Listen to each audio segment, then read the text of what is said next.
Brian's like, I'm like, good. What's that? I'll tell you, good. Yep. Oh, there we go, guys. Nice.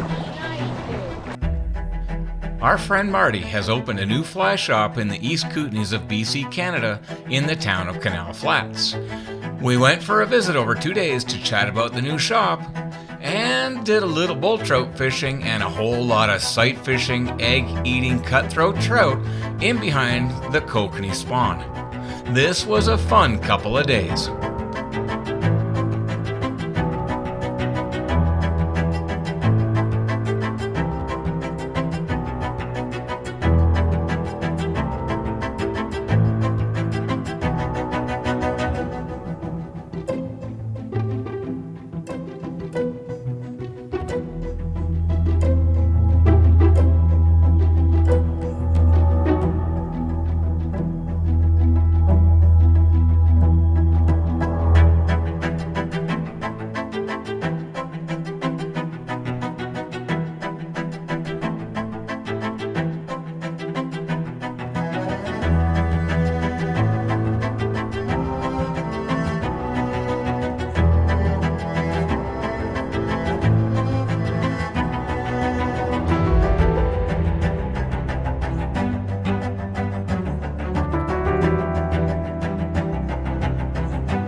Hey guys, we're just heading up to fish with Marty Smith at Peaks to Creeks, new fly shop in Canal Flats, BC. I guess you guided Marty. Yeah, I actually guided him this summer. It was really neat. He had a birthday present and he wanted to come out and spend some time on our waters in Alberta. So that was really neat. Got to know him and got to hear sort of the stuff that he's like interested in and doing in his life. So yeah, you guys are going to get to see some of that today. A Tasmanian fellow, now in BC for the last quite a few years, and apparently he's running a cafe, and in town is now opening a fly shop. So we're doing the 3-hour drive from Picture Creek over, and it's really funny, hey, that we're doing this, because in 7.5 years of living in Picture Creek, well, we've never driven to Canal Flats because, well, we got to cross, you know, the Old Man, the Crow's Nest, the Elk, and the Kootenay, and all the tributaries to all those rivers in the castle in order to go anywhere. And it's really hard to drive 3 hours past all this great water at home, let alone the Bow or Cypress Hills or Red Deer, Montana. So. Yeah, and for any of you that have followed us for a long time, you know that we love to pick apart water. We love to get to know it really well. So that's a big reason why, yeah, we haven't come out to do this one in particular. He'll take us on a couple different waters, and yeah, I'm excited about that. Hello. I love the building I was just in. Very cool. Marty, nice to meet you. Good to meet you. Yeah. Hey, good to see you again. I get to give you a hug. Yeah. Awesome. Exactly. That stuff's easy, man. Good. I'm more likely to find them at home than I am on the river.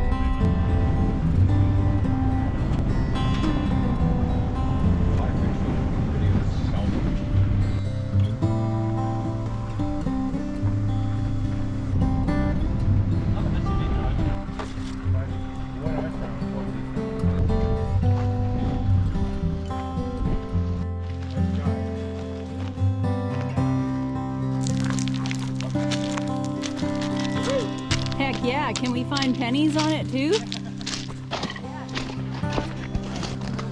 So Marty, we are what, about 65 kilometers, 70 kilometers upstream of Lake Kootenay, is that right? Yeah, probably more than that, to be honest. More. And you said the kokanee come out of that lake and all the way up here, and for quite a ways further yet. Maybe another 20, 30 kilometers maybe? Yeah, even more again. Yeah. Oh wow. And they come out of the lake to spawn and by the thousands, right? Like, Exactly, yeah. they're kind of like a landlocked sockeye salmon is kind of the classic thing, but they're a species unto themselves. We'll park it there on that conversation. But in terms of biomass add to the ecosystem, it's just phenomenal when it comes to the cuts, the bulls, and the rainbows. Exactly right, yeah. So they're coming up to spawn in the system, and with that they bring a lot of the resident fish from the lake and further downstream into our tributaries. Yeah, so like the fish that are in the system, as they come up to spawn, we find that the cuts and the hybrids, the cutbows and the rainbows in the system, will sit at the back of a pack of kokanee and blast up through them and scare them and get all the females to drop their eggs, and then the fish will cycle back to the back of the pack and then just cruise their way up, scooping up any eggs that have dropped.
Hey, I saw him.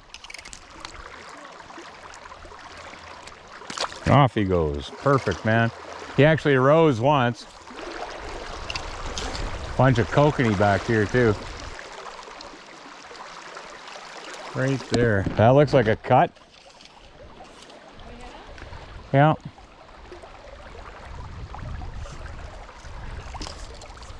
A cut in the kokanee.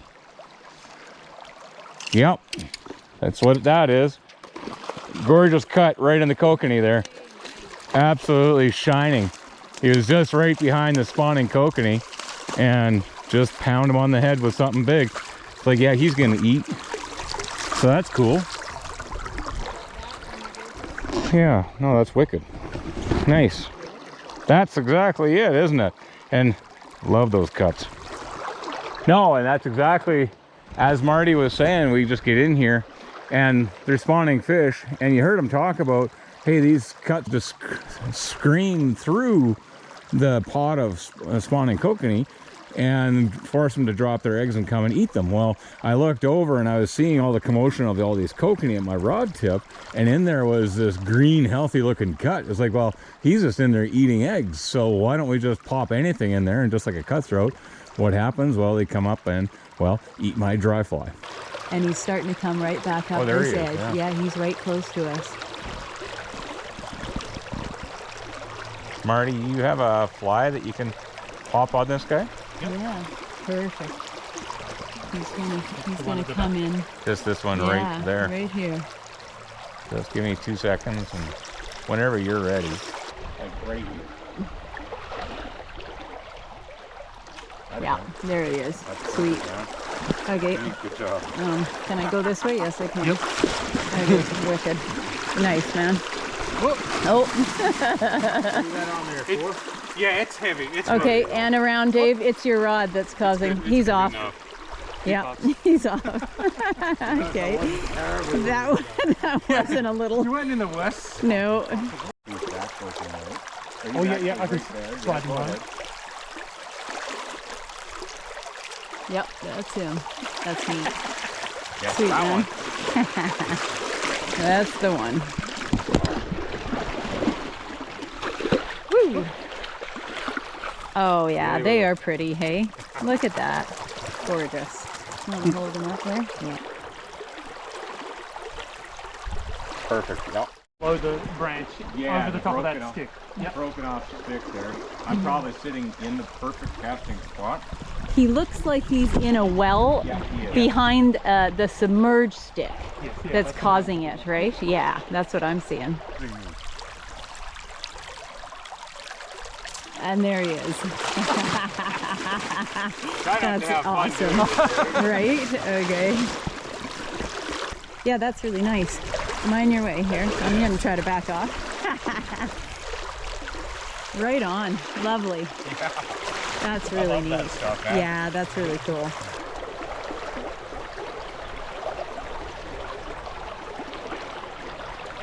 Awesome. Nice. Yep.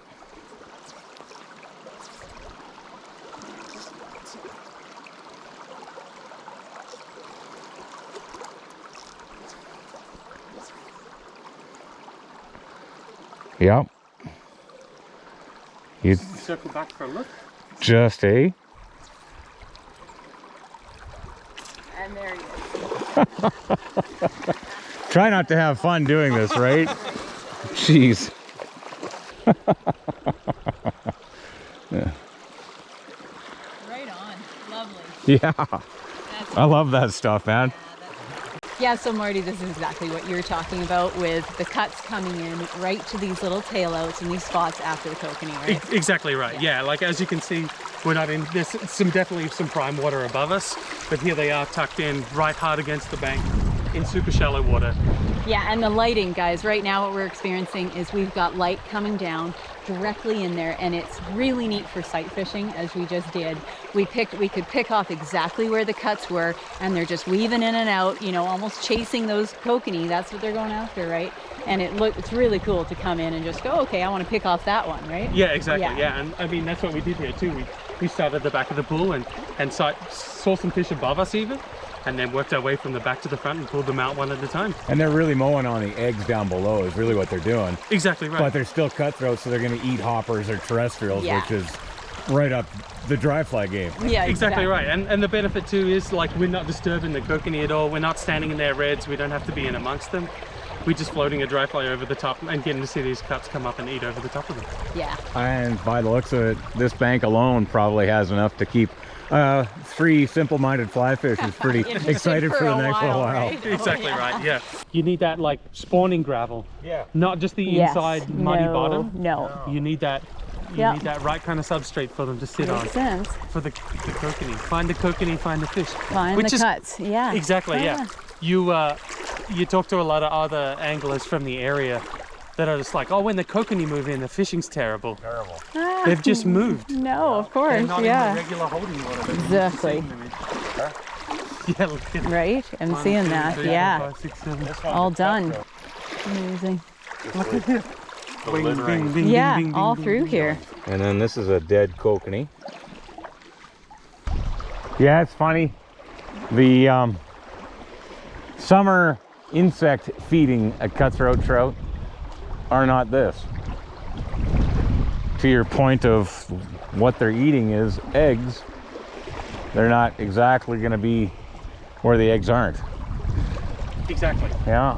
And it's funny, like we were fishing in the lower piece before, Yep.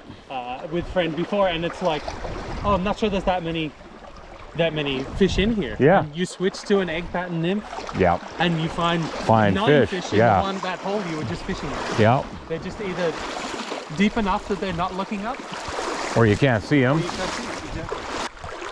Yeah, this is gonna, I think my gut says up here maybe. There's one smudge in there that looks good.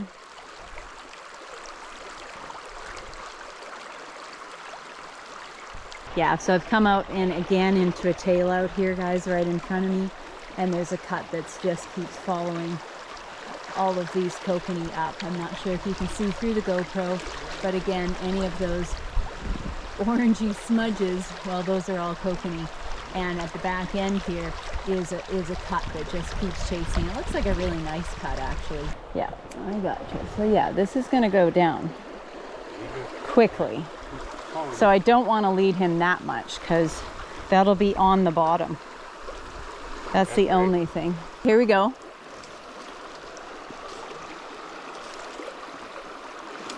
There, there he is. Oh! Jeepers. So, okay guys, so lost that fish because essentially what happened is the hook on the egg, hey Marty, ended up kind of jamming in around the tippet, looping around the tippet. And of course we had the weight right there, and yeah, so no connection point after he charged. I hooked him. Yeah, but then 100%. he charged and that was it. Is it just too much material But I bet, jamming the gap? Is that what's happening? No, the weight of the lead put the leader behind the fly. yeah, right. In the hook gap. So then, Lots of luck. Yeah. like we were talking about before, pointless hooking, Pointless fishing, flies. yeah. But the cool thing is, no doubt Dave got an amazing eat of that egg. From my angle, Dave, that fish just charged and only had to charge a couple feet because I led it by a couple feet and then it was just like boom, on. Okay, so I'm on the big camera and you're worried about catching or not catching. I'm just trying to get this stuff on camera. And that was awesome to watch that fish just eggs and only eggs. He was so, as to say, he was so zoned in. So I think, you know, obviously Marty comes and there's a number of fish that you'll see again in this video that were loving taking the dry fly. But those fish themselves weren't so honed in on the eggs that they were happy to eat on top. So you found that before, where sometimes it gets to the point where a cut will be so honed in on the eggs that that's all it wants. Yeah, that's right? all at once, Yeah. exactly right. And so sporadically moving up and down the pool and left and right, really hard to find a place for it that it wants to sit home, Yes. and then to target it that way.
Yeah, there it is.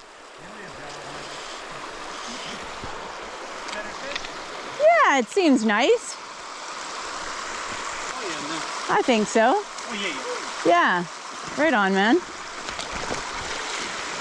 I will try to bring him to you. Oh, that's gorgeous. Right on me. It's a whitewater turtle. Are you kidding me? Just like a Yeah. shuck right behind Yeah, you. I was just about to say stonefly the stonefly shuck right Not there. to be prissy, but Right there. Wow. I think he snapped his Yeah, last he's- snap. He's done. I have never seen Never seen Wow. a turtle. There you go. That's wild. Look at the shell just disintegrating. That's what's fascinating to me. Say, and what's... And the claws. Sorry, but is this part of it still, or is that It's a part of something the that shell. grabbed Shell, on? yeah. Oh, That's his wow, head. it is. Jeez. That's amazing. Look at the little I never would have expected them to be in the river. in the river. It's been an incredible fall. Yeah. Like, you know, For us- 20 degrees, and For us I here mean, too, we have so much. we are equinox today, but Yeah. Oh, is it? yeah, Yeah. we are fall equinox. That's it.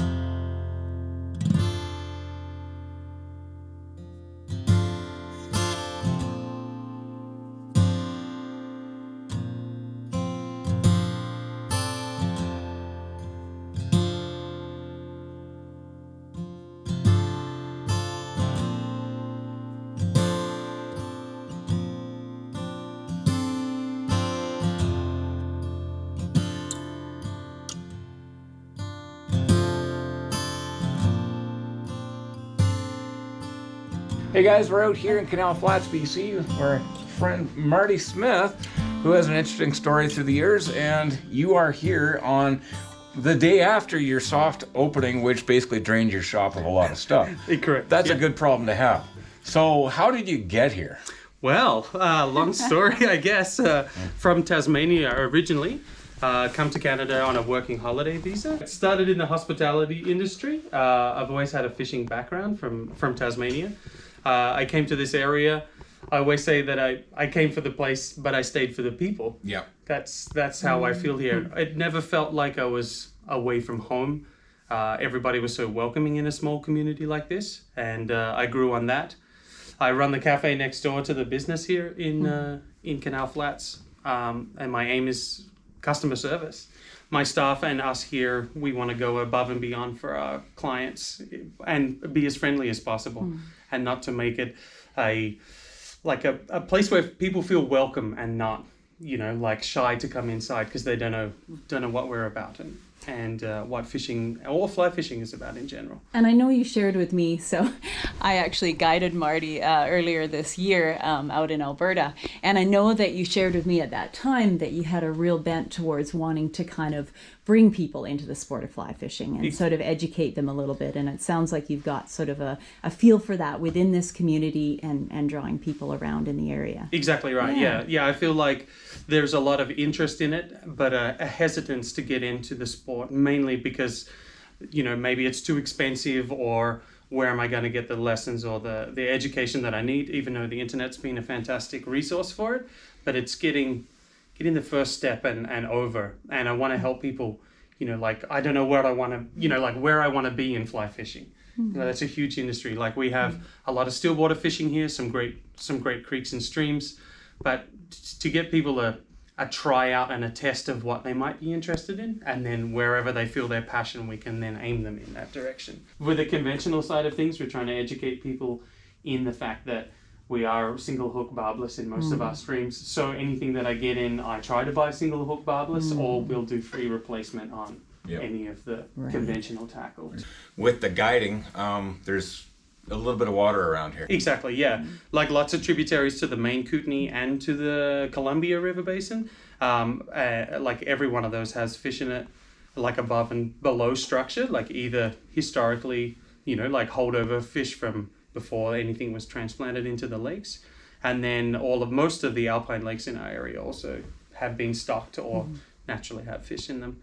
And the fisheries, a fantastic area. It's more places to fish than we have days of the year. Part of the outfitter's name was to be able to help people get into the backcountry, whether it's mountain biking or hiking or like river rafting just in general, fishing, anything and above and beyond. And to be kind of like an info center for our town and our area in the fly shop, in the fishing shop, I should say, just to be able to help people get out and enjoy what we have. You know, it's a resource for everybody. And I'm sorry I'm laughing because this is day 2.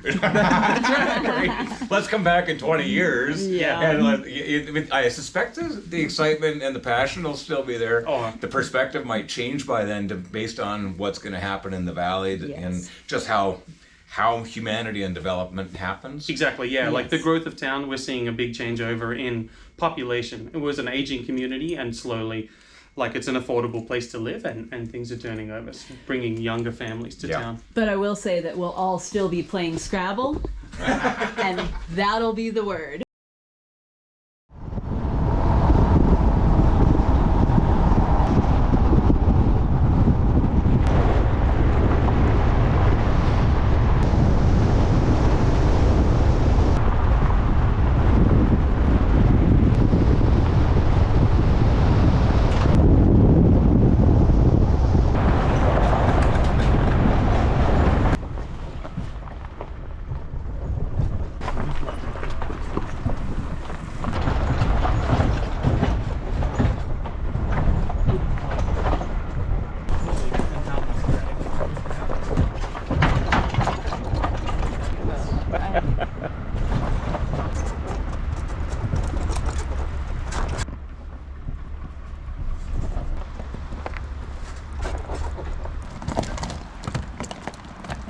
Well guys, we are here with Marty and Canal Flats, and we're really excited because today we're actually headed out on the Kootenay River and we're going for bowls and cuts. And I think, well, you'll see, like, Dave's got this gigantic bull trout fly that he's super excited about using.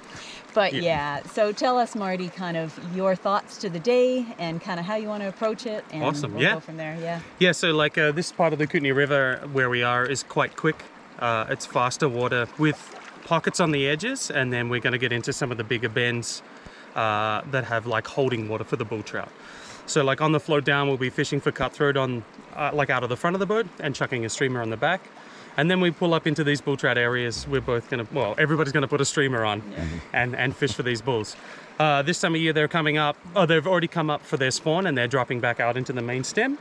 And then hopefully we'll get to see some of the Kootenay Reservoir trout that have come up to spawn on their migration back out. Yeah, so they'll like migrate out overnight, move throughout the night and feed early morning and into the evening, and then during the day they kind of like stage up in these pools and hang out there waiting for the dark to come. Yeah, so we have all the kokanee that are in the system at the moment, and they're definitely like gorging themselves on that. But as you're dry fly fishing, often we'll have what we call a shark attack, where we'll have a cut in, and a pretty good size one, and a bull trout's coming to eat it, like while you're trying to get it to the boat. The kokanee start off silver, kind of that blue silver back is what I remember. Correct me if I'm wrong. Exactly, no, that's right, yeah. And then as they get up and they get on spawning, they go that nice sockeye red. What, do they have green heads at that point? They do have green heads as There you go. yeah. I'm doing pretty good for having not seen this for 30 years. But as they spawn and die, that red kind of turns to that gray white. Exactly, yeah. And then they literally start falling apart, like to pieces. Fins and skin and everything starts coming off them. And that's where the flesh fly kind of idea, just this rolling, pulsing marabou, rabbit fur, whatever mess on a hook that could be red, could be white, could be burgundy. Exactly right. And just sink it and pulse it. Maybe not move it too much, depending on how fat and lazy and well fed the bulls are. Exactly right. Yeah, like at this point they're happy to get an easy meal on their way back out. Yeah, I would say the high sun and how sunny it's going to be is a little to a disadvantage, but the rain we had 2 nights ago should be an advantage for us. Yeah, give us a bit of cover and also entice some of these bull trout to eat. And you say about 18-20 kilometers downstream float today? Around that, yes. Yeah. Nice. Okay, well, giddy up. Let's do it. So what specialty am I using to catch the monster bull? Dave's taking that gigantic out, which maybe I should give this guy a go. Or that's another sock. What's your pick there, Marty? Or this baby? Look at that thing. Or that one, or the darker one maybe. Yeah, I would go white. Yeah, that's what I'm wondering. That's why I was like. That thing is about 11 inches long in total. We'll see. 450 grain, full sink, density compensated line on a 7 weight. Why? Why not? So the guy is 450 grain, sinking, full density compensated, 1 false castee, and that actually would have shot. But you just have to go slow and roll. Allow it to shoot, carry back, flex your rod, and away you go. So you get to here, lift, okay, lower it, and then come back, slow, and shoot to the sky. And that's it. It's not that big a deal. It looks bad, but everybody wants to rush their forward cast. And when you rush your forward cast, I'll show you what that looks like. And if you're doing nothing but that, you start with way too much line as well. See, if you start with way too much line in, then you end up punching, and then you punch it and you creep and you jab, right? It just doesn't go anywhere. But if you just slow down, let it extend, and then shoot, you're going to cast a 50-foot cast with hardly doing anything. And the difference, well, the difference is you're either fishing or you're trying to sort yourself along shore. And you go, Dave, how did you learn to do that? Well, 10 years of owning Fortress Lake Retreat, where if you can cast 50 feet and allow it to sink with a density compensated line, you're basically in the zone below the thermocline. And at that time, there was basically cast 50 feet, catch a 5-pound brookie. It's not like that anymore because things have changed, but that's how I learned to chuck that stuff. And you can shoot a full line with about 2 false casts, or 1.5 false casts, really. Okay, well, you saw the kokanee yesterday, guys, and that thing has got sparkaloo. I don't know, that's got to be at least 10 inches long, doesn't it? It's just a giant red sock, Dave. It's going to be awesome. Devin tied this for pike in Alberta, and that's, yeah, it's about 11 inches long, that thing. Yeah, it really does look like a Sweet. kokanee. It really does. Which is what's cool. It's funny because that gold with that red makes it look more green at the head. Yes. Which is almost perfectly designed. Ooh, it's gonna work. To be fair to Marty, we did start with a little dry fly fishing for cutthroat trout. Our bias quickly showed. We stuck to getting a number of cuts on the dry fly, but given the bright sun, low flows, and water that cleared quickly through the day after a cold snap and the first frost of the year, we were going to need 2 streamer rods going to have any chance at getting a single bull trout to net. These were likely tough conditions for a long prospecting float.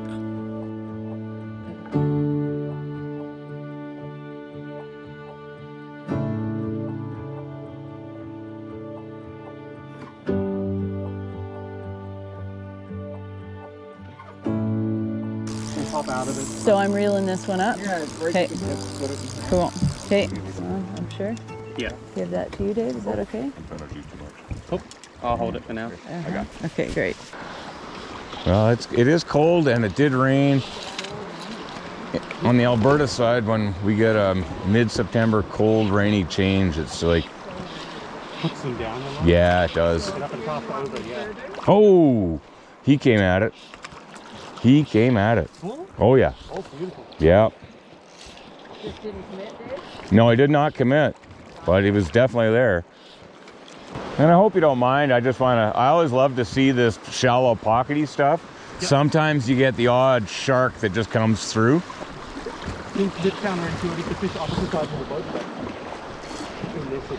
Butterflies that wind up actually fishing the tippet. Yep. Ooh, big smashy of the surface down there. Bull trout probably killing something. Do you think one would come up and smoke that? Am I going to be deep enough? That's my question. For this kind of stuff, maybe not. Not, but there again, maybe the profile. But the profile will bring them up. Yeah. They love that. Sometimes the downstream first. You know, that, but like yeah. fish evading is it's faster downstream than it is upstream. Right. And then it swings across the current, and then they'll race it. Yeah, because that big smash was down here that I saw, hey? Yeah, it's usually on the hang too, right? Often. You'll feel the pull at the very bottom. Well, if people don't understand, just let it roll. And there, just hit to the treetops, and it just carries. You don't even have to do anything. Beauty. Right? Sure looks it. Bully. Four fish. Wow. All over now. It's all over for you now. Nope.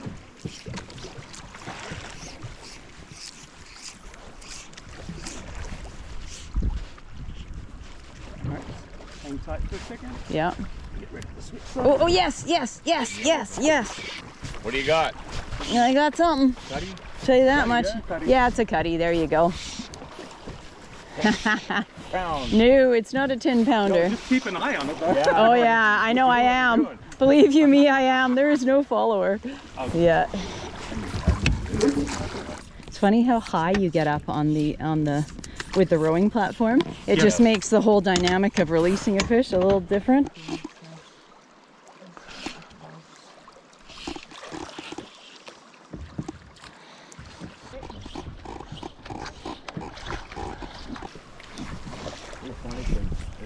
Kind of like the New Zealand outfish or the estuarian fish in New Zealand. They only need a discretionary trough on the gravel. Yes! That was a good card pull. We're good. I was a little ecstatic about it there, but yes, that's how but it takes you just so, like, it's such a jolt, hey, initially. And you suggesting that I cast over into the darker? Into the rocks, yeah. Let it swing down, and then Okay. like as the fly's coming across that stuff, Okay. pulsing it up. Yeah. Yeah. In Alberta, with that, in Montana, you can't even fish with Bull trout, you mean? Yeah. Yeah. Incidental catch, sure, but not deliberate. Not targeting for them. No. So that bit of a spring, is it just one sort of specific area that's Just here, got some yeah. sulfurs and So like, there's that big sandy bank on the yeah, left. yeah. And, Oh, yep. Another cut, maybe. That's all it is. There we go. No, we're okay. He's in the mouth. Yeah. Can I just flip you? There we go. Let's get it out now. Okay. Where you go, buddy? Nice. Yeah.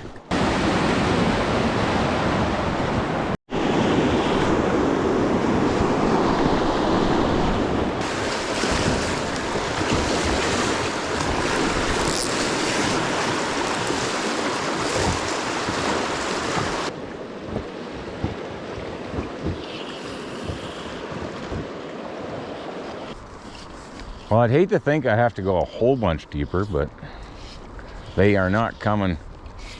They're not moving a lot. I'm just trying to think of the water that we have to come. Nothing like super bottomless.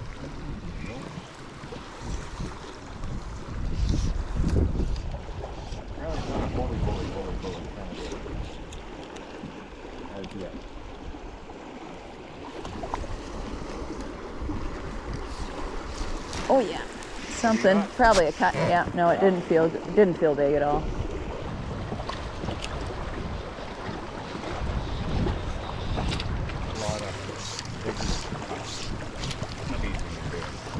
No, right? Very few of those, really. So maybe I should let that sit a little bit longer. Okay, I'm gonna get one launched into there and let it sit around. 3, 2, 1. Look at that rock, guys. That's really cool. Right in the middle of the river, just this big giant rock that Marty's rowing over all the way down.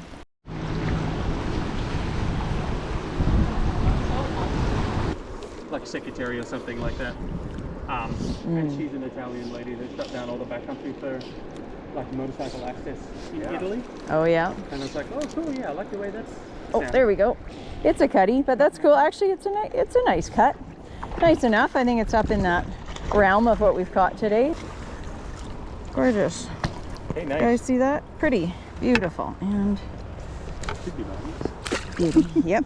So I've got chrome eyes, which are pretty heavy. I've got damn near a ½ ounce of lead in that thing, and I've got 450 grain line as a sink and a full sink density compensated, and all I'm doing is allowing that to basically load, right? Everybody's like, oh, how do you cast that? Well, slowly, but the thing's going 100 miles an hour. Well, that's the whole point, isn't it? You get to about there, which is about a rod and a half of line, and you lift, roll to the sky, back and overhand and just let it carry. You have to allow it to roll, lasso, and open loop, and then pause. No, that's coming. And that's not gone. But you have to allow it to pause, right? And what do I mean by that? Well, it has to load. If it doesn't load, you're not gonna go. You know, you can't sit here and try to go like that. No way. You gotta walk all the way back, all the way forward, all the way back, and place. And it will simply carry. If you try to cast 10 and 2, it ain't going anywhere. It ain't gonna do what you think you want it to do. And again, that's 450 grain sinking line with, I think it's a 30-foot head of 450 with a type 7 with a type 3 running line. So the type 7 I think is about 8, or no, maybe it's 10 inches a second of sink. And obviously I've got all that lead in the fly, ahead of the fly, and the chrome barbell eyes. And you have a lot of weight. It's a ton of weight. Well, maybe not a ton, but you know, it's an imperial ton, not a metric ton, right? And just wait for it and place, let it carry. You don't need to cast everything. It just has to get there. And you got to allow it to pause. So you can go up, up. And if you wanted to, you can get to there, right? Just there. Slow it, little haul, pause, wait, pause, and away you go. Good bit of this as we go down. This bit's. Ooh, that's a nice trough right in the middle of the river.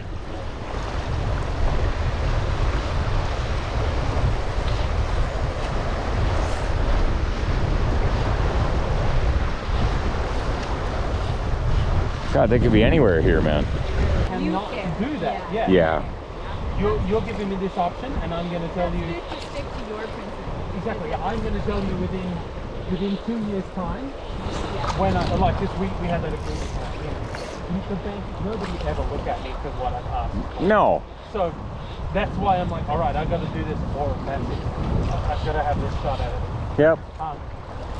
Brian's like, I'm like, look, yeah, let's say, I'll tell you up, because I don't really care, but Yeah. it's like $50,000 for goods in Yep. two separate lines. Oh, there we go, guys. Oh yeah. Nice. Nice, dude. Yeah. The big, The black. yeah, you called dark. Black. You called dark. Keep him quiet. I might try to roll him over. Yeah. That's good.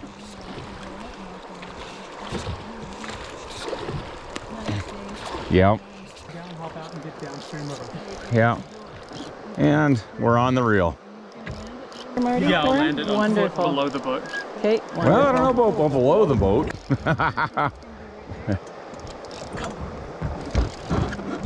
It may not be right here. Okay, I'm just gonna try to gun it. Oh, he's off. No. He's yeah, he came right at me and flat.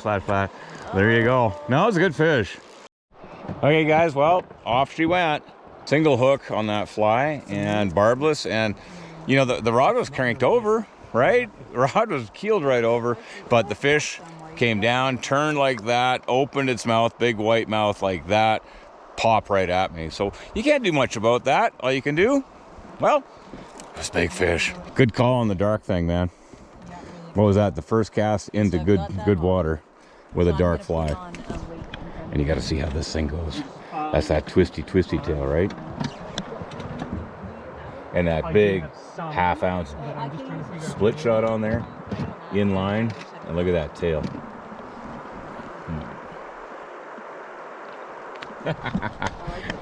Because we're fly fishing. It was just the open mouth at me thing. What are you gonna do? Yeah. Well, yeah. Is it- I mean, we is saw it, you fight it for a while. Oh yeah, Is it hook on the rear or hook on the front? honk in the front at the Yeah. head. Yep. Yeah, that bullet weight probably didn't do much favors on the head shakes. Bang, bang, bang. Connected. It fell off. We're happy. I should have just dropped where we were, anchor. Sometimes, not here, but the Marys is super pushy, right? and it's hard to like. Somebody Oh, there we go. Oh, so big, deep. Well, it's good that we had 2 strong hits instantly on the dark. It's too bad we weren't on dark earlier, hey? Yeah, sure. Yeah, 4. Who knows? 8 hours ago, 6 hours. Yeah. ago. Oh, no kidding. Well, this morning when we were at his house and I showed you that fly, I was like, I bet you that might work. But it did. You gotta like it didn't. It didn't. No, get to I was talking about the purple. Oh, yeah, There yeah, was yeah. 2 flies, 3 flies I wanted to use today, and this was the 3rd. I've used all 3 of them now.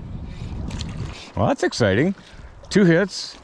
Well, one that should have been landed. There's no bad fishermen, only bad guys. Only bad guides. Jeez, hey. Should have paid somebody better. Yeah. I don't know why you hired me.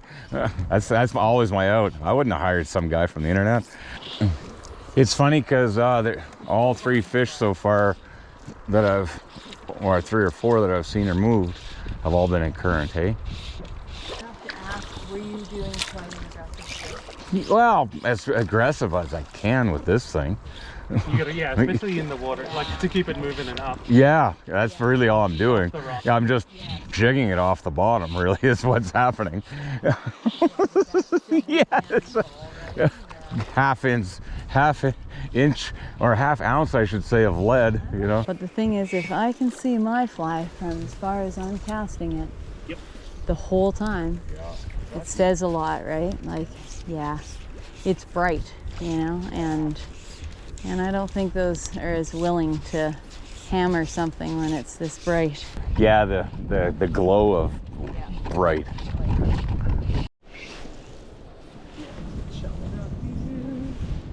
Okay. Oh, yes! Yes! No. Go in there, Dave, go in there. I paused it and then he didn't, no. Paused it and then he didn't come back. Do you see that thing on you, hey?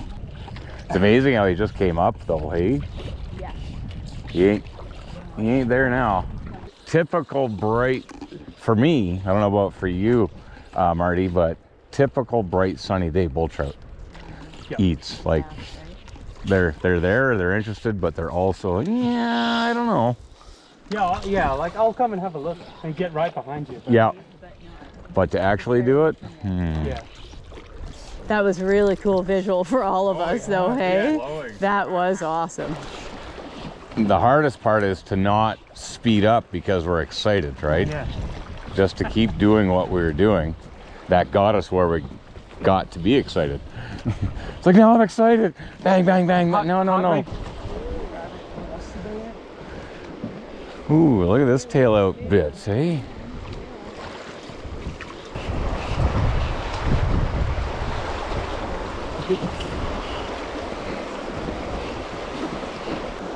I'm letting it sink, trying to let it sink.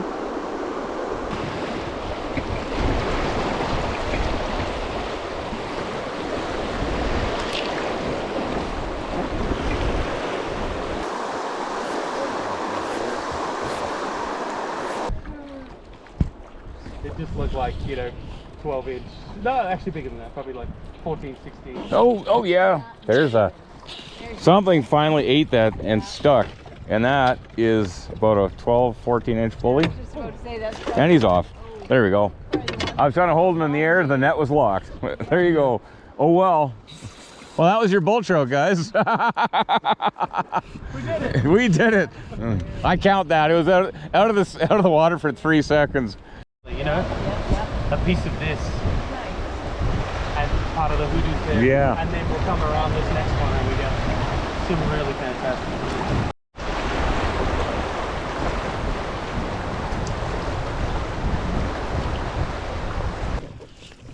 There's the car. Oh wow. There's the car. Isn't that neat, hey? I'll take a bull trout beside a car, yeah.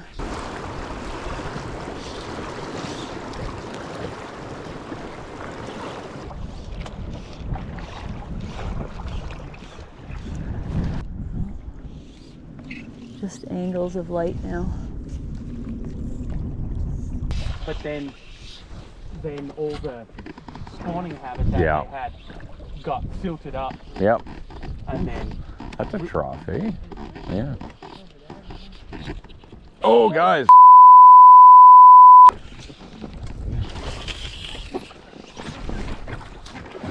That was a fish. Oh well. That was a monster. I see the roll on it. Yeah.